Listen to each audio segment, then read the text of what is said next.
Hello everyone, welcome to Cashcroft TV. My name is Kalen Ashcroft. Thank you very much for watching and or listening to this episode of Ages of Empires, where we will be going through all the major world empires throughout history. In this episode, we will be covering the Iberian Union and the Dzungar Khanate. So the Iberian Union, we covered the Portuguese Empire, or previously, and we will also cover the Spanish Empire to come. The Iberian Union is a period where actually they were both united under one crown. It's often considered a distinct empire, so just to make that differentiation there. And the Dzungar Khanate is also a very unique empire, also tracing roots from both China as well from the Mongolian Empire, both of which regions and empires respectively we've covered in great detail. As well, from each empire we will highlight a specific leader. So from the Iberian Union we will have King Philip II of Spain, or King Philip I of Portugal, and Galdan Khan of the Dzungar Khanate. So, and at the end we will have comparison between the two leaders to learn a bit more about their respective empires and to follow the spirit of Plutarch's parallel lives to learn through comparison. So, without further ado, we will begin with the first empire. So the Iberian Union was it's a historiographical term used to describe the dynastic union of the monarchy of Spain, which in turn was itself a personal union of the crowns of Castile and Aragon. So it in itself was already a union of crowns, and the Kingdom of Portugal and their respective colonial empires. So very, very large empire. Not only was the Portuguese Empire large, also was the Spanish Empire large. The culmination in this Iberian Union was even particularly large, as we shall see. That existed from 1580 CE until 1640 CE, and brought the Iberian Peninsula under Andorra, as well as Portuguese and Spanish overseas possessions under the Spanish Habsburg monarchs, including Philip II, whom we will highlight in a specific biography, Philip III, and Philip IV. Furthermore, the union began after the Portuguese succession crisis, which we've highlighted in the Portuguese Empire episode of 1580 CE, and ensuing with the War of Portuguese in succession following, and lasted until the Portuguese Restoration War, during which the House of Braganza was established and Portugal's new ruling dynasty was acclaimed by João IV as the King of Portugal. So therefore, once sort of separating the crowns once again. So, as for the backgrounds and origins, so we will follow the structure of the rise and fall of each empire. So the Iberian Union, once again, lasted from 1580 to 1640, was a dynastic union of the Kingdom of Portugal and the Spanish crown under the Spanish Habsburgs. The union rose primarily due to dynastic succession crises and political maneuvering in both kingdoms, as we shall see. The path to union began with the death of King Sebastian of Portugal at the Battle of Alcácer Quibir in 1578. Pardon me for my pronunciation. Sebastian died without an heir, leading to a succession crisis. His successor, Cardinal Henry, ruled for a short period before his death in 1580 CE, also without an heir. So as for the formation of union, so with the death of Cardinal Henry, Portugal was left without a clear successor, leading to claims for several candidates. A small note, Henry the Navigator was a very famous early figure in the Portuguese Empire, so it's sort of a similar spirit in names. The most prominent of these several candidates for this succession crisis were Antonio, who was the prior of Crato, who was an illegitimate grandson of King Manuel I of Portugal. Another was Philip II of Spain, who we will see ultimately receives the crown, who was the son of Isabella of Portugal and Charles V, Holy Roman Emperor, making Philip the nephew of John III of Portugal, so therefore succession line to both thrones. Furthermore, there was Philip, so those were the primary two successors. So furthermore, Philip II's claim was the strongest due to his direct descent from the Portuguese royal family, and therefore using a combination of military force, diplomacy, and significant bribery, as we shall see, Philip II successfully asserted his claim to the throne. In 1580, the Duke of Alba led Alba led a Spanish army into Portugal, and after the Battle of Alcantara, Philip II was recognized as King of Portugal as well, and therefore he was officially crowned Philip I of Portugal. So he was Philip II of Spain, but Philip I of Portugal in 1581, marking the beginning of the Iberian Union. So, as for the Iberian Union period, so what happened during this time? So, during the Union, Portugal retained its own laws, customs, and colonial empire, so somewhat autonomous, despite the crowns being united. However, the two crowns shared a common monarch and conducted foreign policy in a unified manner, so perhaps on a foreign policy manner, unified but domestically more differentiated. Furthermore, the Spanish Habsburgs governed Portugal through a viceroy, so sort of governor, but a viceroy is even higher, and the Portuguese nobility maintained significant autonomy, perhaps something like a governor or like a satrap even, perhaps. As for economic intrap, as satraps refer to the Persian empires that we've highlighted. As for the economic impact of this Iberian Union, so the Iberian Union brought both benefits and challenges.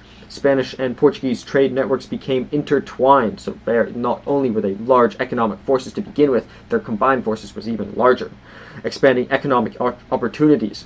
However, the combined empire faced substantial financial strain, particularly due to ongoing military conflicts, so difficult to retain an empire so geographically dispersed, like the 80 Years' War and conflicts with the Ottoman Empire. Hard to imagine a war lasting for 80 years.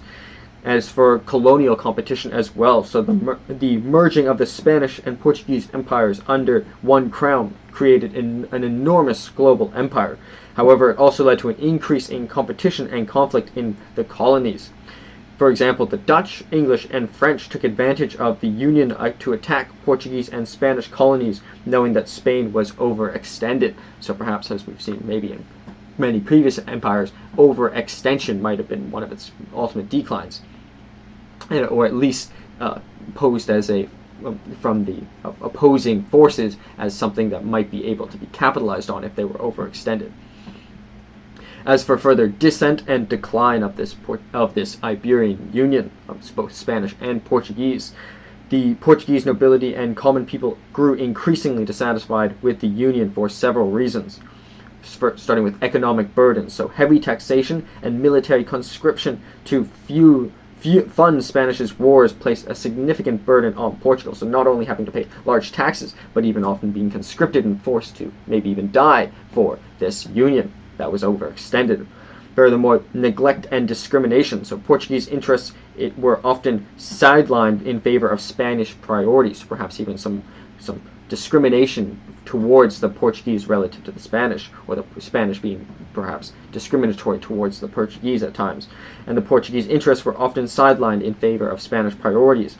Furthermore, Portuguese officials felt marginalized in the Spanish-dominated court.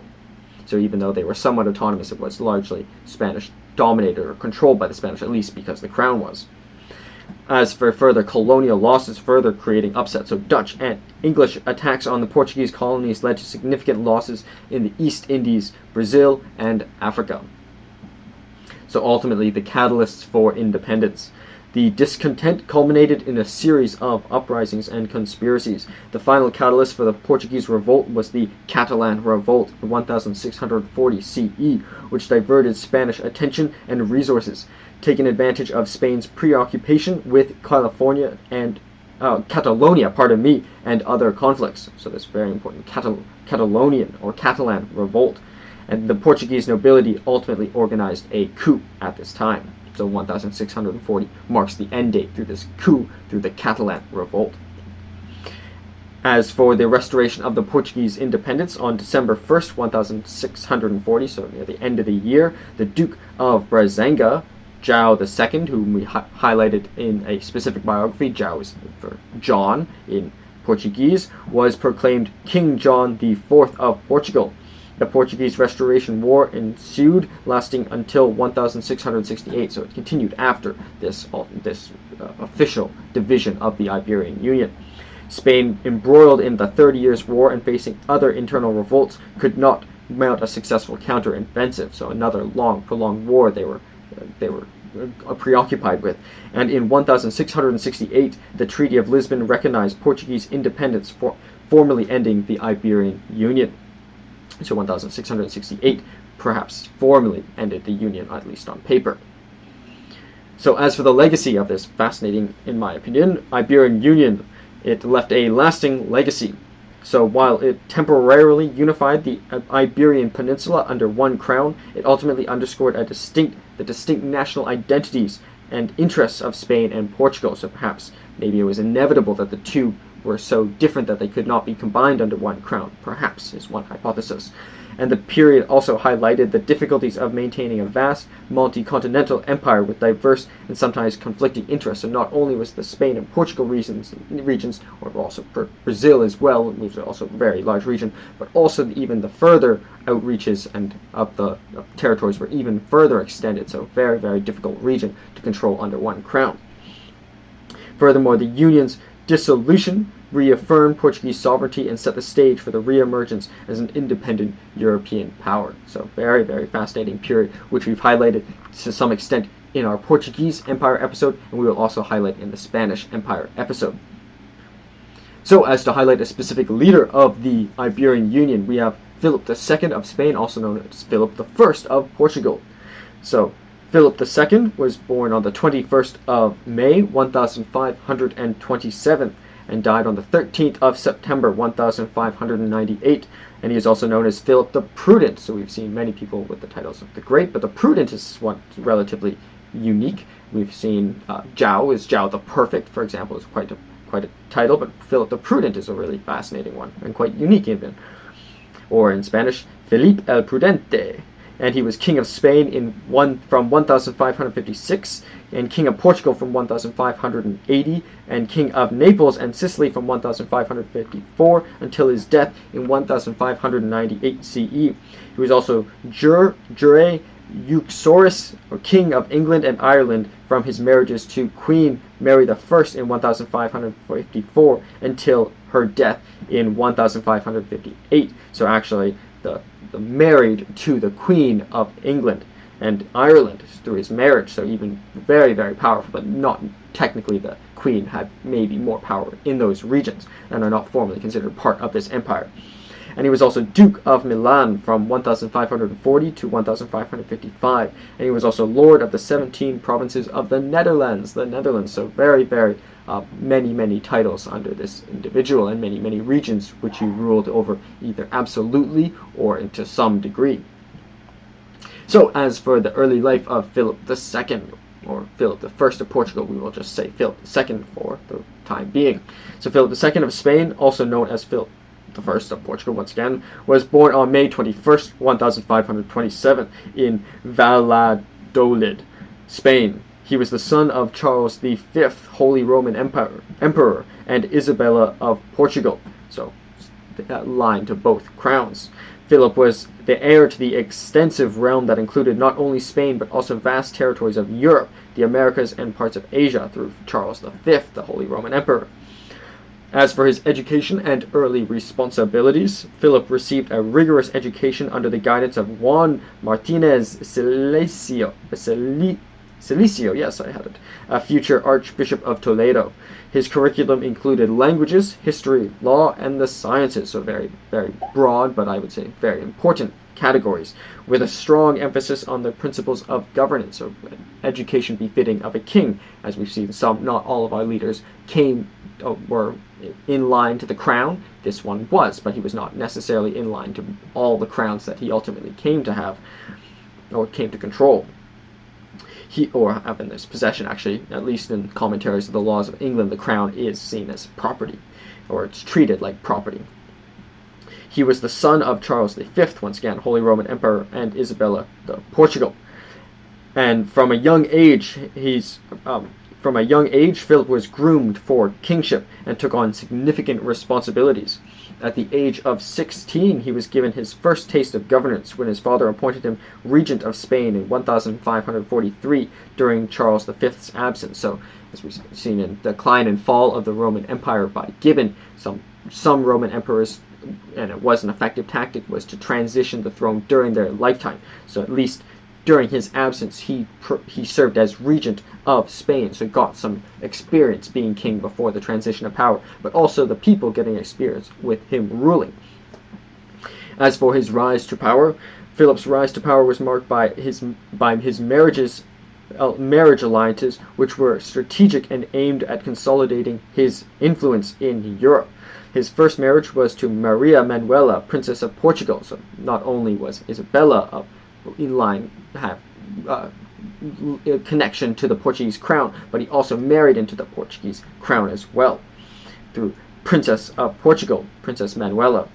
And furthermore, he did that in 1543, which strengthened his ties with Portugal, of course. Sadly, Maria Manuela died in 1545, shortly after giving birth to their son, Don Carlos.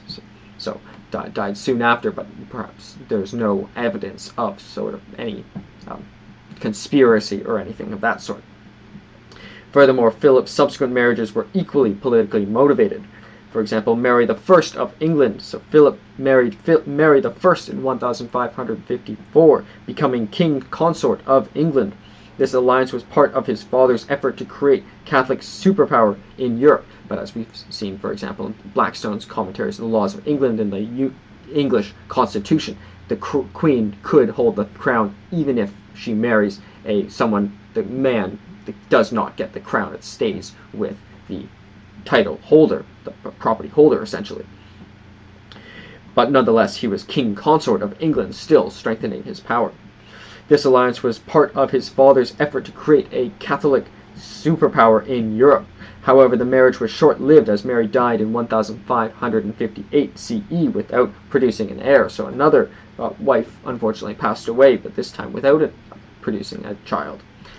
As for Elizabeth Valois, in 1559, Philip married Elizabeth, daughter of Henry II of France, to end hostilities between Spain and France. So once again, now marrying it to the French to avoid war going forward. As for later Anna of Austria, his final marriage was in 1570 to his niece Anna of Austria, producing Philip's most important heir, Philip III, who would ultimately become his heir. So, and then married into the Austrian powerhouse through Anna of Austria, through his final marriage in 1570. So as for his reign as King of Spain, so not only was he effective in marriages, he also was effective in other regards too. At least he married into power, not necessarily saying he was a good husband or anything of that sort, or a good father. As for his reign as King of Spain, so Philip became King of Spain in 1556, following Charles V's abdication. So his father even abdicated from the throne. His reign was characterized by centralization of power, religious uniformity, and extensive military campaigns.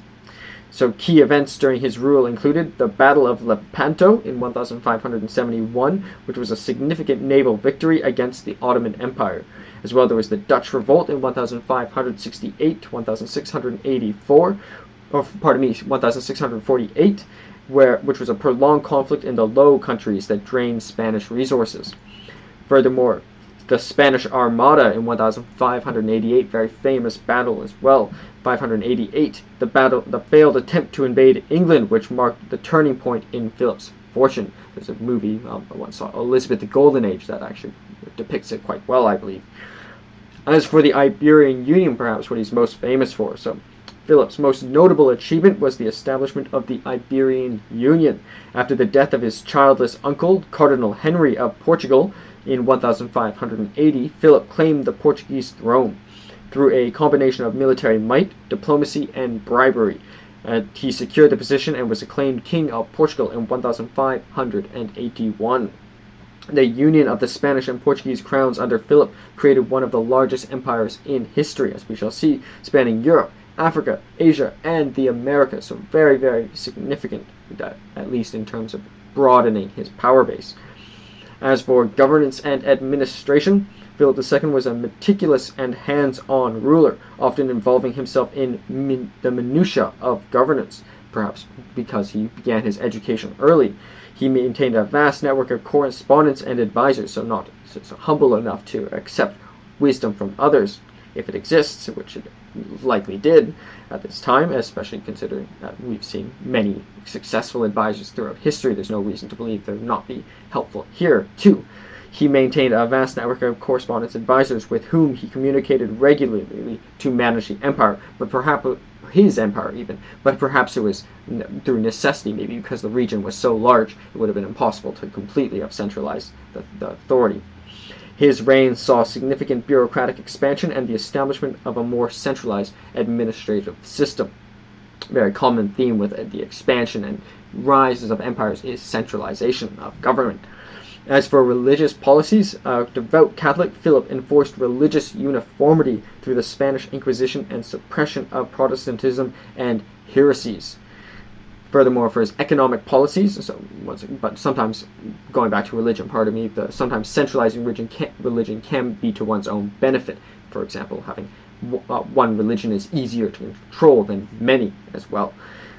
Furthermore, for his economic policies, despite the immense wealth from the Americas, Philip's empire faced financial difficulties due to constant warfare and extravagant expenditures. Spain declared bankruptcy several times during his reign. For example, the Spanish Armada was a very, very costly expedition. So despite all this expansion, there was still not enough resources to fuel perhaps the greed or the ambitions of this leader, this king. We might even call him an emperor. In fact, even though he was not himself called emperor, he seemed to rule over an empire. As for challenges and decline, Philip's later years were marked by increasing difficulties. For example, military defeats. So the defeat of the Spanish Armada and the setbacks of the 80 Years' War weakened Spain's military dominance. Furthermore, economic strain, as mentioned previously, the empire's vast expenditures led to repeated bankruptcies and economic decline. As for internal revolts as well, their rebellions in the Spanish Netherlands and Portugal strained the economic resources.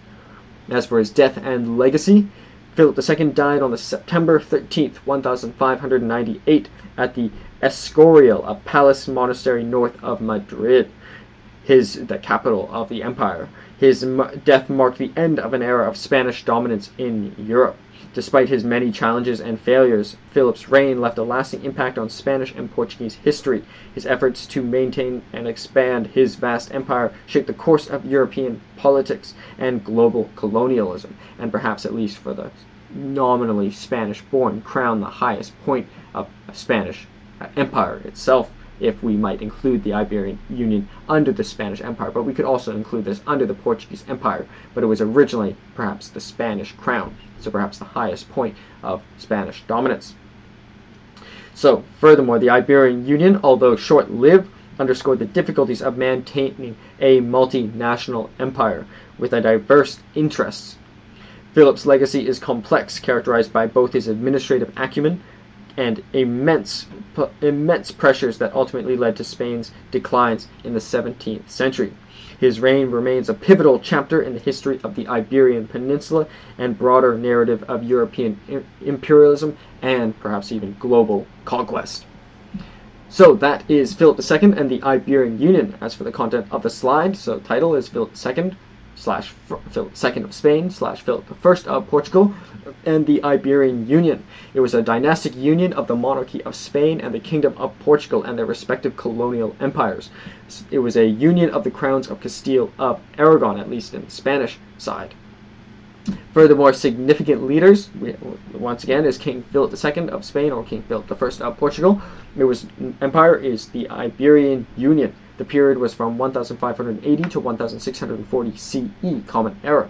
Modern locations include Spain, Portugal, Brazil, Mexico, Peru, Philippines, Argentina, Colombia, Angola, Mozambique, India, Timor-Leste, should be a T there, pardon me, Guinea-Bissau, Cape Verde, Macau, Sri Lanka, Indonesia, Equatorial Guinea, and Malaysia. So very, very large region of different multi-continental, multinational, multilingual, and so very, very difficult region to unite, particularly even at the closest, at its core, Spain and Portugal was already bilingual and binational. Million square kilometers, however, is 7.1, which is very, very massive. I think it puts it at 16th place of largest empire, so top 20, maybe even higher, in fact. and it was furthermore a million square kilometers is 2.74, which a percent of the world is 5.27%, over 1/20th of the entire world, excluding Antarctica, not to mention particularly the European regions, and so perhaps in Brazil and as well. Many of these regions were very difficult to rule over and had been occupied by formidable military forces, and furthermore their extended regions were also difficult to rule over, and ruling over perhaps it's debatable whether it's more difficult to rule over a colonial and perhaps a naval empire versus a land-based empire. Capital was Madrid, which was the administrative capital or de facto capital as well, and Lisbon was only an administrative capital because the crown itself was in Madrid. The government was a composite monarchy under personal union of the crown. One crown. As for the official languages were Spanish and Portuguese, but there are many, many other languages that would be included under this region.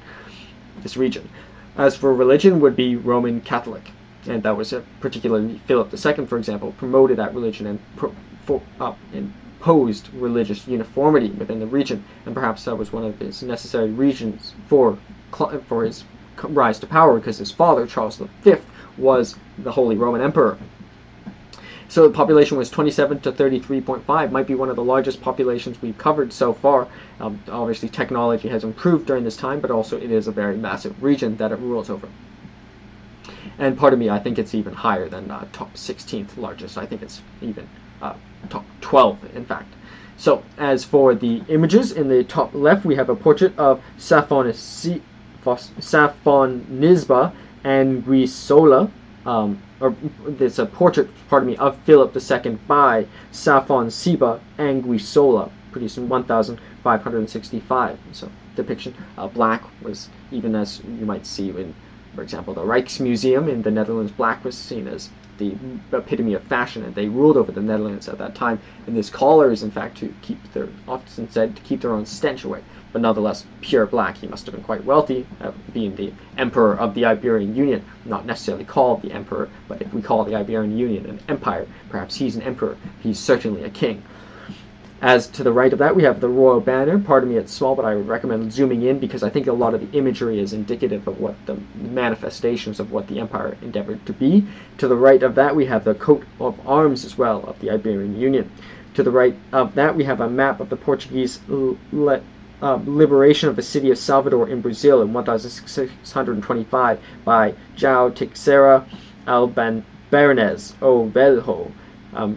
In 1631 it was produced, so a battle scene. We can see the ships coming in here into the harbor. It looks like, and you can see the houses and etc. the city here, so we can see the battle scene.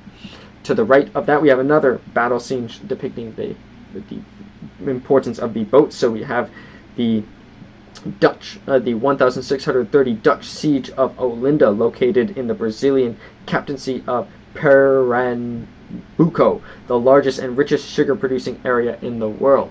So very important, showing the closer up images of their boats as well, which are very, very important, not only to the Portuguese Empire previously, the Spanish Empire previously, so certainly so for the Iberian Union.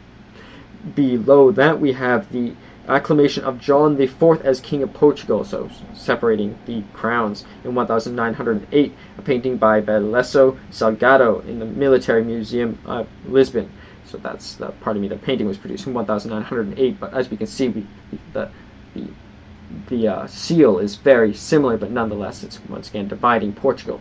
I think it's important, I thought John IV, also known as João, it's, he's great in all this pomp and circumstances, but nonetheless there was coming out of being significantly conquered nonetheless. But I just thought it was a beautiful image as well.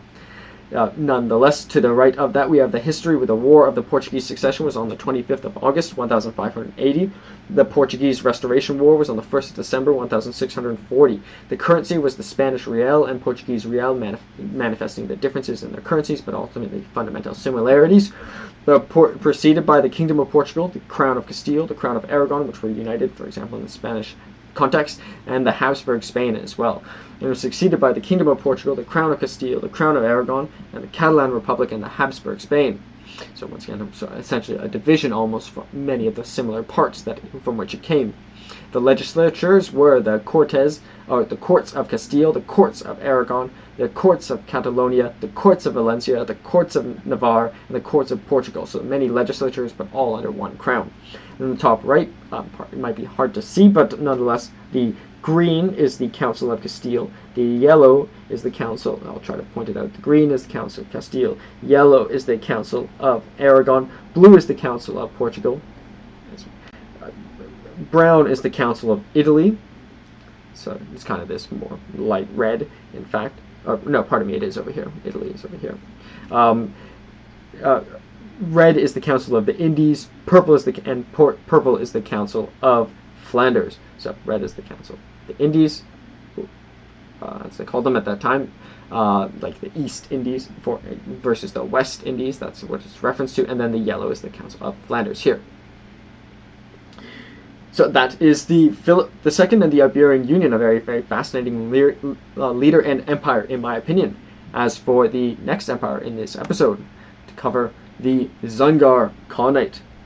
So the Dzungar Khanate, also known as the Dzungar Khanate or the Dzungar Khanate, was an Inner Asian Khanate of Oirat, O-I-R-A-T, Mongol origin. Pardon me for my pronunciation. I'll try to do it phonetical at times, but I'm also not a native speaker either, and it's also a very probably even the modern interpretations of the language are significantly different. Nonetheless, I believe pronunciation is Oirat, Mongol origin. At its greatest extent, it covered the area of the southern Siberia and north to present-day Kyrgyzstan in the south, and from the Great Wall of China to the east to the present-day Kazakhstan in the west. So a very, very massive region for an empire. And the core of the Dzungar Khanate is today part of the northern Xinjiang, also known as the Dzungaria region. So as for the origins and formation, so this very, very unique empire that sort of combines sort of our farthest northeast west regions of China, but also it's a very Mongolian descendant as well, particularly though for Oirats, as we shall see. So the Dzungar Khanate emerged in the early 17th century in Central Asia, primarily in the region of present-day Western Mongolia, Eastern Kazakhstan, and Northern Xinjiang, China. The Dzungars were a confederation of several Oirat tribes. So a confederation, as we have seen in, for example, Union Now or the Federalist Papers, a confederation is not necessarily as strong as a federation, but it's definitely stronger than the separate parts. For example, to confederate is to strengthen, but a union might even be a more solidified. For example, in the Iberian Union context. So the Dzungars were a confederation of several Oirat tribes, including the Choros, Dorbet, the Khoid, and the Togut, who spoke Oirat dialect and Mongolic languages, showing the Mongol roots as well, or Mongol influence, which had recently swept over this large region, ruling it over under one Khan for a time. But a series of Khans as well, but also then once again dividing into somewhat autonomous states once again. The foundation of the Dzungar Khanate can be traced back to the fragmentation of the Oirat Confederation after the fall of the Yuan dynasty in China. Yuan dynasty is one of the successor states of the Mongolian Empire. The Dzungars consolidated power under the leadership of Karakula, who united various Oirat tribes and laid the groundwork for the Khanate. However, it was his son, Erdeni Batur, who formally established the Dzungar Khanate in 1630s. So we have Erdeni Batur, who formally established the Dzungar Khanate, the son of Karakula. So as for the expansion and zenith of this empire, so under the leadership of Galdan Boshogtu Khan, whom we'll highlight in a specific biography, I got to make sure I correctly pronounce it, Galdan Boshogtu Khan from 1671 to 1697 encompassed the golden age of this important empire. The Dzungar Khanate reached its peak of power. Galdan was a capable and ambitious leader, as we shall see, who expanded the Khanate's territory significantly. Some key events and achievements during his reign include his military campaigns. Galdan waged several successful campaigns against neighboring Kazakh tribes. the Qing dynasty, Qing, and the Khalkha Mongols. His military prowess extended the Dzungar influence across much of Central Asia as well, so very, very heroic, like figure militarily at least. Furthermore, his relations with Tibet were significant as well. Galdan sought religious legitimacy by aligning with the Tibetan Buddhism, so trained in Buddhism as well, particularly, as we shall see. He remained close relations with the 5th Dalai Lama, and he was actually explicitly trained by the 5th Dalai Lama in Buddhism, and received titles and recognition which bolstered his authority of the Oirat tribe. So perhaps not only Chinese influence from China, as well influence from Mongol, but also influence from Tibet, and we've also covered the Tibet Empire previously, which I hope you might support that episode as well. Furthermore, he was also notable for his conflict with the Qin dynasty, or Qing dynasty. So Galdan's expansion brought him into direct conflict with the Qing dynasty. In 1690s, he invaded the Qing dynasty, capturing several key cities, a very significant achievement to this very powerful empire. However, his defeat at the Battle of João in 1696 by Qing forces marked the beginning of the decline of the Dzungar Khanate. So necessarily, if you're at the zenith, things necessarily go downhill. There might be other peaks after, but if you're at the peak, there's necessarily nothing higher. As for internal strife and decline, so following his reign, after Galdan's death in 1697, the Dzungar Khanate faced internal strife. So often we have external and internal factors here. Particularly the internal factors are particularly pertinent, but as we shall see, there's also significant external factors to come. So at the succession disputes, so several leaders tried to hold the Khanate together, but internal divisions weakened the state. Notable leaders during this period include Sewang Rabtan, who reigned from 1697 to 1727. Pardon me, got a dry spot. Galdan's nephew, who managed to stabilize Khanate temporarily, and he continued to assert Dzungar dominance over Central Asia and resisted Qing influence. So that's Sewang Rabtan, who reigned from 1697 to 1727, a very important leader as well. As well, there was Galdan Seren, who reigned from 1727 to 1745. Under his rule, the Dzungars maintained their power and even expanded further into Kazakh territories. Pardon me, got a dry spot, but I'm hoping you can still follow along. So the final confrontation with the Qing dynasty, however, was what defeated them. So despite these internal conflicts, and despite their significant attempts, for example, more so in the West and expansion, and even their victories over the Qing dynasty, this external factor, the Qing dynasty, perhaps after the lifetime of Galdan Boshogtu Khan, came back and ultimately were their ultimate threat. So the final decades of the Dzungar Khanate were marked by escalating conflicts with the Qing dynasty. The Qing Emperor, Qing Qianlong, who determined to eliminate the Dzungar threat and integrate the territories into the Qing Empire, ultimately defeated them. Key events to integrate their territories in the Qing Empire. Key events leading to the fall of the Dzungar Khanate include the military campaigns between 1755 to 1757. The Qing launched a series of devastating military campaigns against the Dzungars during that period. Furthermore, Qing forces led by generals such as Bandi and Fuheng systematically destroyed Dzungar strongholds and decimated the population. So, despite their former victories, as we shall see in these very dramatic battle scenes, the Qing dynasty ultimately posed a very significant threat and engaged in some of the most documented in art battles thus far in history. As for genocide and collapse, even before that, there was internal betrayal. So Amir Sana, a Dzungar prince, initially allied with the Qing but later rebelled. His betrayal and subsequent defeat fragmented the Dzungar resistance further. So there was this betrayal by Amir Sana, the Dzungar prince. So he rebelled against the Qin dynasty. So, but nonetheless, even though he betrayed, so they were allied with the Qing and he betrayed them. But by breaking off, that upset the Qing dynasty, which ultimately maybe led to their defeat. maybe they should have been more passive, and maybe they should have been nice, maybe just more placid and towards the Qing dynasty. So ultimately leading to genocide and collapse. So the final blow to the Dzungar Khanate came in 1758 and up until 1759 CE, when the Qing launched a campaign of extermination. The Qing forces employed scorched earth tactics, massacring Dzungar populations, and destroying their settlements. So scorched earth tactics are some of the most brutal in history, as we shall see. This genocide, known as the Dzungar genocide, resulted in the death of an estimated 80% of the Dzungar population, so maybe one of the most significant proportional genocides of all time, at least likely the largest percentage-wise that we've explicitly covered.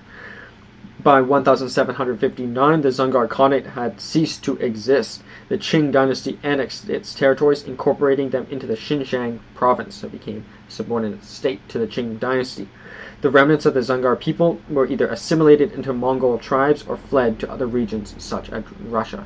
So, unlike many of our previous empires where they sort of maybe get dispersed, and etc., at least in this case, 80% were even massacred. So, their descendants might be less prevalent today than maybe some of our other empires, unfortunately. As for the legacy of this very unique empire, so the Dzungar Khanate left a lasting impact on Central Asian history. It was one of the last significant nomadic powers in the region and played a crucial role in the geopolitics of Central Asia during the 17th and 18th centuries. The Dzungar military prowess and their conflicts with neighboring states influenced the political landscape and eventual territorial boundaries of the modern Central Asian countries. So, nonetheless, they influenced the region significantly, despite maybe their population not being as prevalent following the massacres by the Qing dynasty. Furthermore, the fall of the Dzungar Khanate marked the end of an era of nomadic dominance in Central Asia and the rise of the Qing hegemony in the region. So perhaps one of the last remnants of the Mongol Empire, one of the last nomadic empires of the region. Furthermore, the events surrounding the Dzungar genocide remain a tragic chapter in the history of Central Asia, symbolizing the brutal methods employed by empires to consolidate power and control over vast territories. So maybe some of our empire histories have been more positive than others. This is one of the more tragic histories of empires that we've covered so far. So, as for a specific biography of the Galdan Boshogtu Khan, so also known as Erdenin Galdan, who lived from 1644 to the 3rd of May 1697. He was known as Galdan Boshogtu Khan, who is the of Choros Dzungar Woirat. So Choros was once again one of the tribes of the Woirat, and he was the Khan of the Dzungar Khanate, as we shall see. As fourth son of Erdeni Batur, founder of the Dzungar Khanate. So his father founded the Khanate, but he was not the eldest son, so maybe close to the most powerful lineage, but not to the most powerful by being the fourth born son. And furthermore, but his father was the founder of the Khanate, which is not all of our emperors or our leaders have come from necessarily the royal blood. Furthermore, Galdan was a descendant of Esin Taishi, the powerful Woirat Khan of the northern Yuan dynasty, who united all Mongols in the 5th century. Furthermore, Galdan's mother, Yum Aga, was the daughter of Gushi Khan, the first Koshut Oirat king of Tibet. So a lot of lineage on both sides of his family, and even for generations, and even from his extended family as well. But nonetheless, he was the fourth son. So as for his early life, so Galdan Boshogtu Khan was one of the most significant rulers of the Dzungar Khanate, and he was born in 1644 to Erdeni Batur, the founder of the Dzungar Khanate. Galdan's early years were marked by rigorous education and religious training. As the younger son of Erdeni Batur, Galdan was initially destined for a religious career and was sent to Tibet to become a Buddhist Lama. So by not being the eldest son, he was sent to be go into a religious life. And he was sent to Tibet, so giving him somewhat of a unique upbringing and creating a unique influence on the empire to come. As for education and religious training in Tibet, Galdan studied under the guidance of the 5th Dalai Lama and was a prominent Buddhist scholar, and other prominent Buddhist scholars as well. He became well versed in Buddhist teachings and received the title Boshogtu, which means versed in Buddhist teaching, and which means the holy. So Boshogtu means the holy. So we've seen many of the greats. We saw, for example, the previous leader, Philip II, was the prudent. To be the holy is a very, very significant title to have. So Boshogtu, that's what that means. In his time in Tibet, not only equipped him with religious knowledge, but also established with him strong ties with the Tibetan Buddhist establishment, which would later play a crucial role for his quest to power and legitimacy. And so its unique Tibet influence also strengthened his ultimate influence and the culmination of the power of the Dzungar Khanate. As for his return to Dzungaria and return to power, so after this training, the turning point in Galdan's life came in 1671 when his brother Sengay, then ruler of the Dzungar Khanate, was assassinated. So his brother, who was ruling, became king, or Khan, was assassinated. So Galdan abandoned his religious path and returned to Dzungaria to avenge his brother's death and claim leadership. He successfully avenged Sengay's by defeating and killing his brother's assassins. Galdan's decisive actions and strong leadership qualities earned him the loyalty of the Oirat tribes and proclaimed him Khan in 1671. So perhaps it was from necessity, maybe. Even if he did not want to be Khan, he probably still wanted to avenge his own death. But also, maybe he also wanted the throne. Maybe he did not want it necessarily. Maybe he did not even like his brother. Maybe he just wanted the throne. But I think it's the combination of both factors. As for his reign and expansion, Galdan Boshogtu's Khan reign marked the zenith of the Dzungar Khanate. He demonstrated exceptional military and diplomatic skills, expanding the Khanate's territory and influence. Significantly, key aspects of the reign include his military campaigns. For example, Galdan embarked on numerous military campaigns to consolidate and expand his territory. He launched successful campaigns against the Kazakhs, the Kyrgyz, and other Central Asian tribes, extending the Dzungar Khanate's reach across much of Central Asia. As for his conflict with the Qing dynasty, which would also characterize this period, one of the most significant episodes in Galdan's reign was his prolonged conflict with the Qing dynasty, which would ultimately defeat the empire. Galdan's ambition to extend the influence into Mongolian and challenge the Qing authority led to several confrontations with the Qing forces. His initial successes included capturing Hami and Turpan and defeating Khalkha Mongols who sought Qing protection. So at first, initially successful. Ultimately, the Qing dynasty would defeat the Dzungar Khanate. So maybe if Galdan Boshogtu Khan could have lived longer, maybe he could have kept the empire lasting longer. As for the Battle of João, another significant battle in his lifetime, in 1690, Galdan's forces clashed with the Qing army at the Battle of Ulaanbaatar, also known as the Battle of João. Although Galdan's forces initially gained the upper hand, the Qing army led by Khan Shi, emperor himself, ultimately defeated the Dzungars. A very, very unfortunate period for the Dzungar Khanate and Galdan Boshogtu Khan himself. And it was showing the importance of this battle, that the Shanxi emperor himself was also there. This battle marked the turning point in Galdan's fortunes and perhaps the turning point in the Dzungar Khanate as well. So being at the zenith, it necessarily marks that turning point in the rise and fall. I keep putting my hand here, but you can't see my hand. My apologies. So as for his religious and political strategy, so Galdan's reign, so that's the turning point, but ultimately that would foreshadow the ultimate decline of the empire. So as for his religious and political strategy, so Galdan's reign was marked by his strategic use of religion and politics to solidify his power. He leveraged his connections with Tibetan Buddhist hierarchy to legitimize his rule and gain the support of Buddhist population within his realm. So once again, using religion to strengthen his own authority. But also to unify the regions as well. Galdan's adoption of the title Boshogtu reflected his efforts to present himself as a devout and legitimate Buddhist ruler. So he didn't call himself the conqueror or something like that. He called him the holy, which is showing, perhaps manifesting his at least aspirations or his desired image, or the image that was applied to him. As for his decline and death, Despite his initial successes, Galdan's later years were marked by a series of setbacks. His defeat at João weakened his position, and internal strife within the Dzungar Khanate further eroded his power. In 1696, the Qing launched another campaign against Galdan, culminating in the decisive Battle of Zunmod, also known as the Battle of Terelj.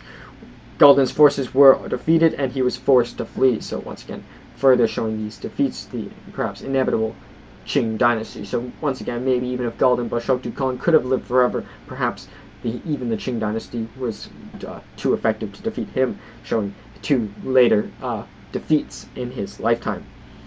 Galdan's health and fortunes continued to decline. In 1697, he died of mysterious circumstances due to perhaps poisoning or illness while hiding. So perhaps because of his defeats he was poisoned, or perhaps the internal strifes, or perhaps it was the natural cause, because we see there was he was of ill health at the time of his death too, and leading up to it as well, so might be an indication that it wasn't poisoning. But his brother himself was assassinated, so it doesn't seem too unlikely that he himself was assassinated.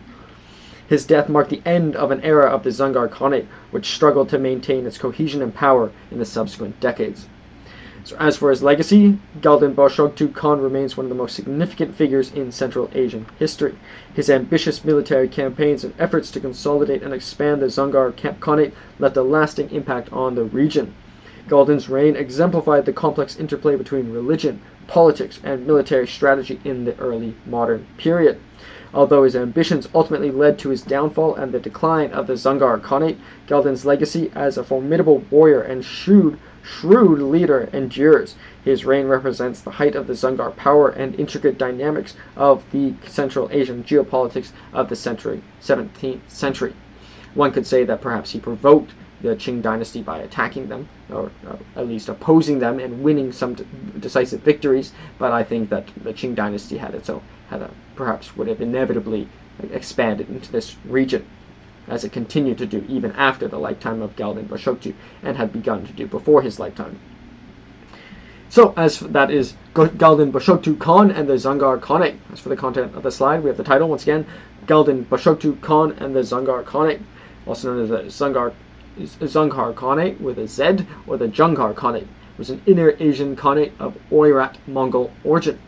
The significant leader we have is Galdan Bashoktu Khan. The empire was the Dzungar Khanate. The period was from 1634 to 1758 CE, which is considered the early modern period. The modern locations include China, Mongolia, Kazakhstan, Kyrgyzstan, Russia, Uzbekistan, and Tajikistan. Million square kilometers is 3.6, very, very large region, almost over double the size of our average largest empires. Million square kilometers would be 1.39 equivalent. Percent of the world is 2.67%, excluding Antarctica. But once again, because it's perhaps a nomadic region with perhaps less fortresses, it might be a slightly easier region to rule over. As we shall see, the population was much lower. Easier is probably a very poor term to use, but perhaps a lower population density region to rule over. As for the capital, was be Gulja. The government was a monarchy.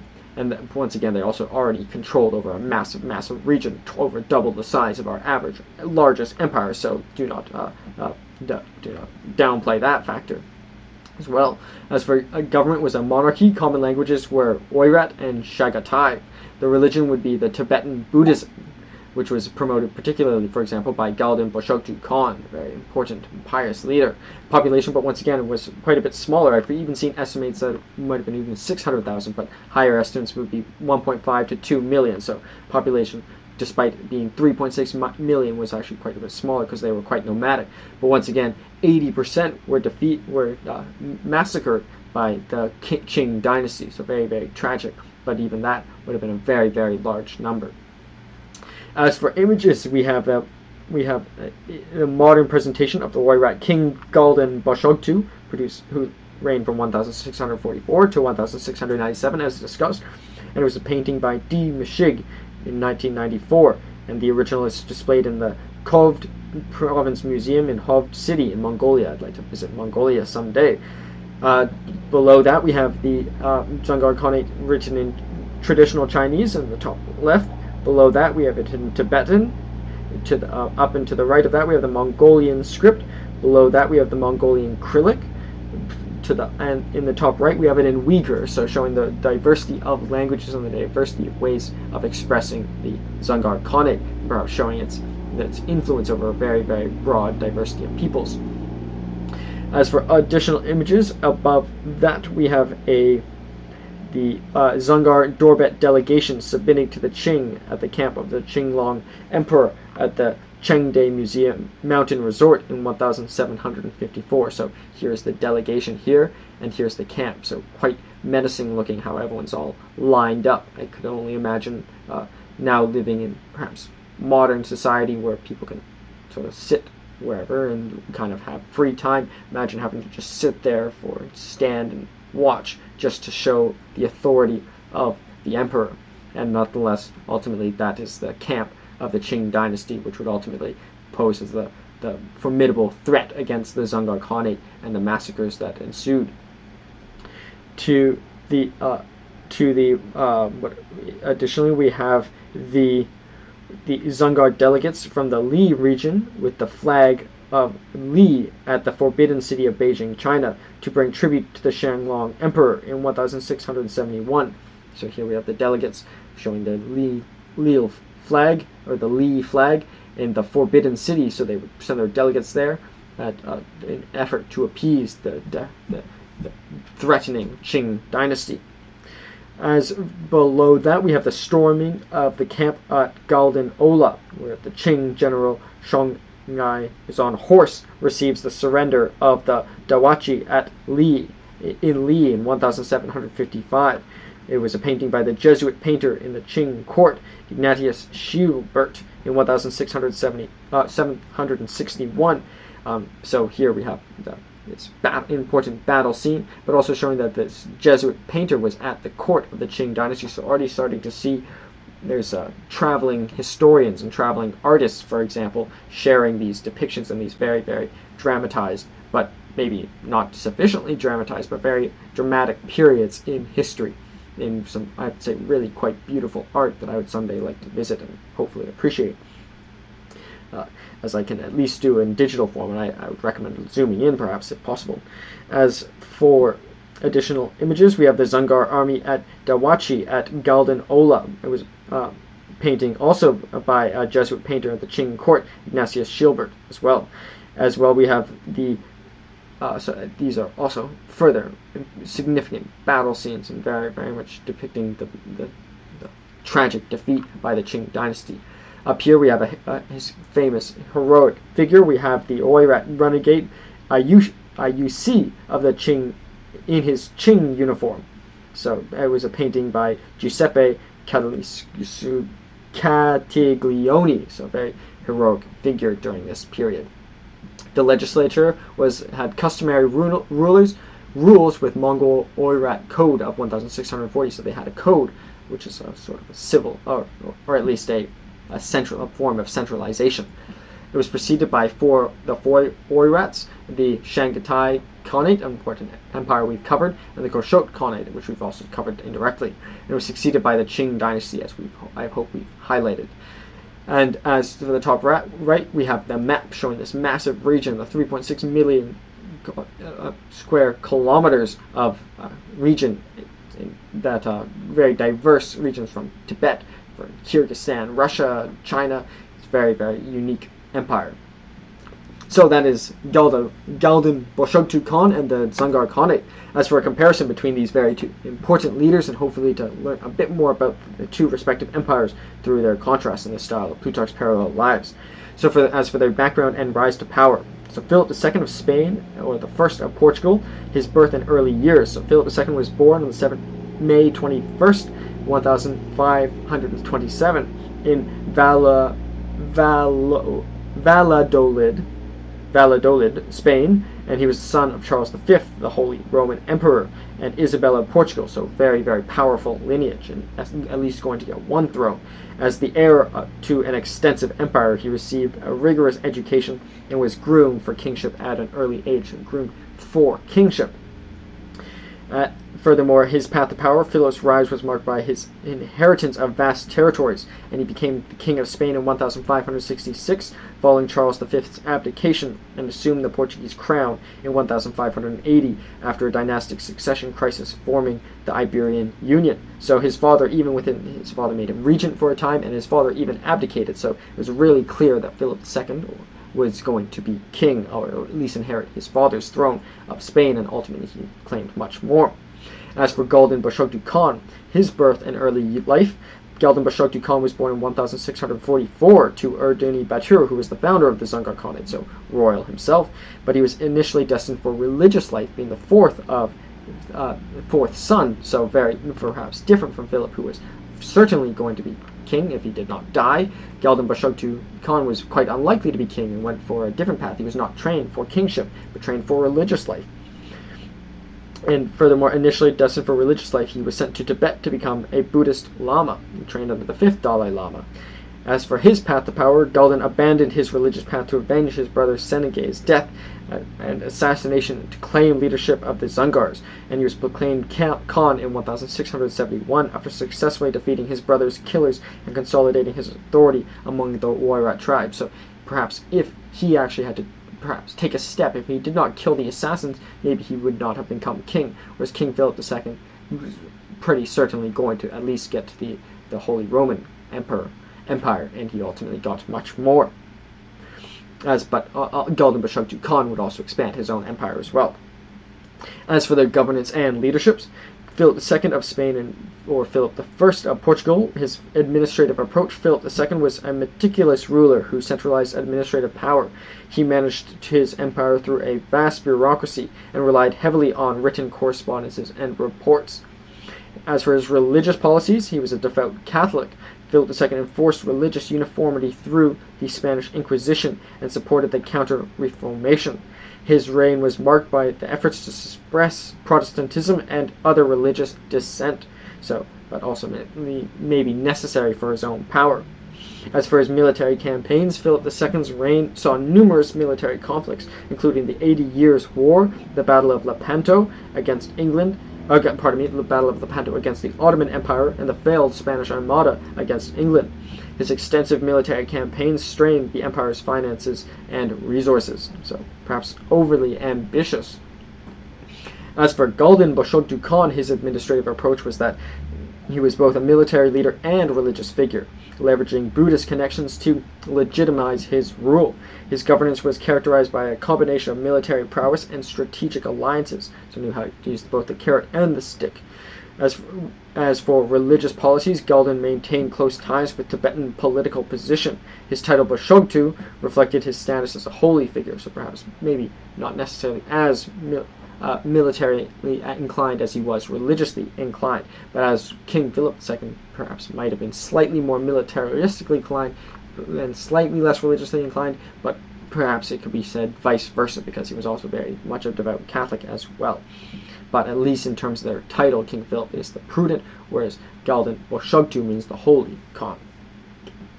Furthermore, on Galdan's religious policies, Galdan maintained close ties with Tibetan political position. His title Bashogtu reflects his status as a holy figure. As for his military campaigns, Galdan expanded the Dzungar Khanate through successful military campaigns against the Kazakhs, the Kyrgyz, and the Khalkha Mongols. His conflicts against the Qing dynasty were significant, including his initial victories and eventual decline at the Battle of João. So maybe a similar thing could be said. Overly ambitious, maybe he provoked the Qing dynasty. Maybe both of them overextended, but ultimately Galdan Bashogtu Khan's the threat, the Qing dynasty would ultimately necessarily defeat the empire. As for their challenges and decline, Philip II of Spain and Portugal, his internal challenges, Philip faced economic difficulties, perhaps self-inflicted, however, including multiple bankruptcies due to the cost of continuous warfare. His centralized approach sometimes led to bureaucratic inefficiencies, but maybe all these wars, I don't think it's the amount of wars he had, it's likely that some were his own volition, but many of the threats perhaps were due to the greed of other empires or external threats as well. As for his external challenges, Philip's foreign policies faced setbacks, such as the defeat of the Spanish Armada in 1588 CE and the ongoing resistance of the Spanish Netherlands. These external pressures weakened Spain's dominance in Europe. As for his legacy, despite his challenges, Philip II's reign marked the height of the Spanish power and influence. His efforts to enforce Catholic orthodoxy and extensive territorial holdings, left a lasting impact on European and global history, and still has influence today. As for Galdan Bashogtu Khan, his internal challenges, Galdan's later years were marked by internal strife within the Dzungar Khanate, including succession disputes and factionalism. As for his external challenges, Galdan's prolonged conflict with the Qing dynasty culminated in his defeat at the João and subsequent decline of the Dzungar Khanate. The Qing's relentless military campaigns ultimately led to the genocide of the Dzungar population and the annexation of their territories. As for his legacy, Galdan's reign represented the peak of the Dzungar power. His military campaigns and efforts to consolidate the realm left a significant mark on the Central Asian history, despite the eventual downfall of the Khanate. So maybe one summarization is that King Philip II maybe founded the Iberian Union, whereas Galdan Bashogtu Khan was at the peak of his empire.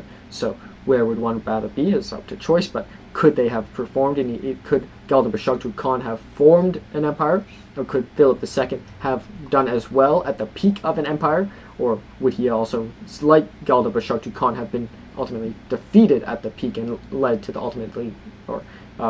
have seen the turning point to its ultimate decline? So very different periods in the respective histories of their empires that they existed.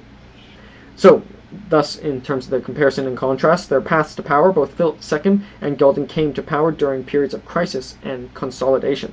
Philip inherited a vast empire, while Galdan fought for possession through military prowess and strategic alliances, and wasn't necessarily even first in line to the throne. As for the governance, Philip's rule was characterized by centralization and bureaucratic governance, while Galdan combined religious authority with military leadership. As for their military engagements, Philip's engagements were more diverse geographically, spanning Europe and the Americas, while Galdan's were concentrated in Central Asia and involved significant conflicts with the Qing dynasty, but both ruling over very, very culturally diverse regions and ethnically diverse regions. As for their military engagements, both rulers were heavily involved in military conflicts. Philip's engagements were once again more diverse, whereas perhaps Galdan's were more focused in Central Asia, but nonetheless over diverse populations.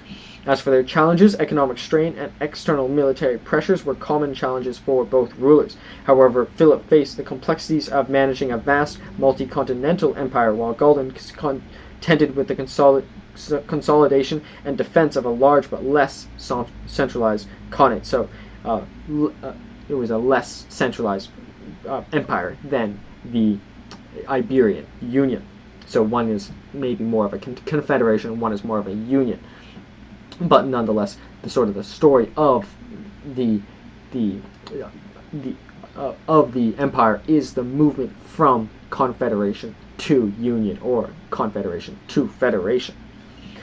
As for their legacies, Philip II's legacy is marked by the height of the subsequent decline of the Spanish power, along with the significant cultural and religious impact. So there's a caveat, is that although King Philip maybe founded the Iberian Union, he could considered still a peak of the Spanish Empire itself as well. So it's part of a broader history. But also maybe the Khazar Khanate might be also seen as a part of the broader history of Mongolian, Tibetan, and Chinese history as well. As for furthermore, the Galdan's legacy is tied to the peak of the Dzungar power and the dramatic decline following the Qing contrast and dynasty. But within these two selections we have, he is at the peak and King Philip is at the start. So thus, Philip II and Galdan Bashogtu Khan were pivotal figures in their respective realms, both achieving significant power through strategic leadership and military prowess. However, their reigns were ultimately marked by substantial challenges and led to the decline of their states, ultimately shaping the historical trajectories of Spain and Central Asia, and perhaps the world as well. At least if we were to combine these two empires, it at least covers a very, very large region of the world. So thank you very, very much for watching this episode on two very, very unique empires and two very unique periods of history, I think, at least going into this research, I did not know too much about these empires, so I hope you learned as much as I have. And thank you very much for support. My name is Kalen Ashcroft. This is Cashcroft TV, and I'd be very, very grateful if you continue to provide it. Thank you so much.